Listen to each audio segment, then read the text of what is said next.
Well, what a week. After putting on a brave face, the inevitable happens. Aaron Gilmore has resigned. Don't worry too much about Mr. Gilmore though, he's sweet apparently. And made a few million as a GM. But do spare a thought for the real victim in all this, the other Aaron Gilmore. After all this dies down, I'm really hoping that I get my life back, that I can move on as being Aaron Gilmore the dancer and perhaps Aaron Gilmore the nice one. Mighty River Power hits the market with a hiss and a roar and a novelty-sized bell. Auckland gets a shiny new convention centre and a bunch of new pokies. Sky City says it's not targeting lower socioeconomic people though. These are people who will spend $20,000, $30,000, $40,000 a weekend on a machine. So you're only taking money off people who can afford it? Well, obviously some people can't afford it. Okay, so they might be lower socioeconomic come Monday. Len Brown makes some radical proposals to curb Auckland's expansion.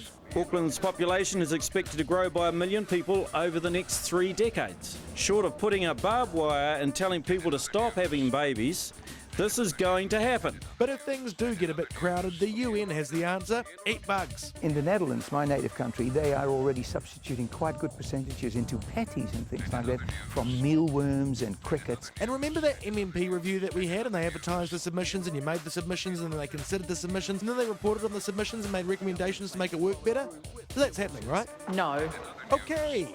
Overseas and Virgin boss Richard Branson loses a bet with a competitor and does the honourable thing. It ain't no Virgin. Prince Harry visits America and for once it's the other guy who's embarrassed. I need to just remind you that today is Mother's Day and that you should maybe call Grandma.